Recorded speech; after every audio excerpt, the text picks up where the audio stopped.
ചില മനുഷ്യന്മാരെ കണ്ടിട്ടുണ്ടോ? നമ്മൾ ഒരിക്കലും എക്സ്പെക്ട് ചെയ്യാതെ ഇടിച്ചു കയറി നമ്മളെ ലൈഫിലേക്ക് വരുന്ന ആൾക്കാരെ. അവരൊന്നും അല്ലാത്ത നിലയില് നമ്മളെ കൂടെ നിന്ന്, നമ്മളെ ഒരു നിഴല് പോലെ നമ്മളെ കൂടെ എപ്പഴും ഉണ്ടാവും.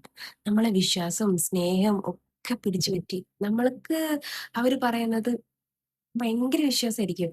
അതിനപ്പുറത്തേക്ക് ഒന്നും ഉണ്ടാവൂല. അവരെപ്പറ്റി ആരെന്ത് പറഞ്ഞാലും നെവർ മൈൻഡ്. അവരങ്ങനെ ചെയ്യില്ലാന്ന് തന്നെ ഇരിക്കും നമ്മളെ വിശ്വാസം. അവര് നമ്മളെ കൂടെ നടന്ന് അവര് ലൈഫൊക്കെ സ്റ്റാർട്ട് ചെയ്യാൻ തുടങ്ങി. അവരൊരു ബെറ്റർ പൊസിഷനിലേക്ക് എത്തും.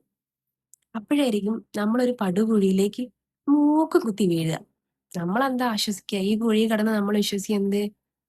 നമ്മള് കൂടെ നിർത്തിയ കുറെ ആൾക്കാരുണ്ടല്ലോ. അവര് നമ്മളെ കൈപിടിച്ചുയർത്തുന്നു. പക്ഷെ സത്യത്തിൽ എന്താ സംഭവിക്കുക? നമ്മൾ ആ കുഴിയിൽ കിടക്കുന്ന സമയത്ത് നമ്മളെ തലയിലേക്ക് ഈ ചളിയും ചൊമലും ചപ്പും ചവറും ഒക്കെ ഫസ്റ്റ് വാരിയിടുക നമ്മള് കൂടെ നടന്ന് വിശ്വസിച്ച ആൾക്കാരായിരിക്കും. ഒരിക്കലും ഈ കുഴീന്ന് പുറത്ത് വരില്ലെന്നാണ് അവര് കരുതുക. അങ്ങനെ വരേം വേണ്ടാന്ന് അവര് കരുതും. പണ്ടൊക്കെ എന്റെ അച്ഛനും അമ്മയൊക്കെ എന്നോട് പറഞ്ഞു തന്നിട്ടുണ്ടായിരുന്നത്, ഒരാള് നമ്മളോട് എന്ത് ചെയ്യുന്നു അതുപോലെ തിരിച്ച് ചെയ്യരുതെന്നായിരുന്നു. പക്ഷെ അങ്ങനെ ചിന്തിക്കാനല്ല എനിക്കിഷ്ടം. അവരെന്ത് ചെയ്യുന്നു അതേപോലെ നമ്മൾ തിരിച്ചും ചെയ്യണം. അപ്പോഴല്ലേ നമ്മൾ അനുഭവിച്ച അതേ ഒരു ഫീലും അവർക്ക് കിട്ടുള്ളൂ. ഏത്? ആ ഒരു വിഷമം അത് അവരനുഭവിക്കണ്ടേ.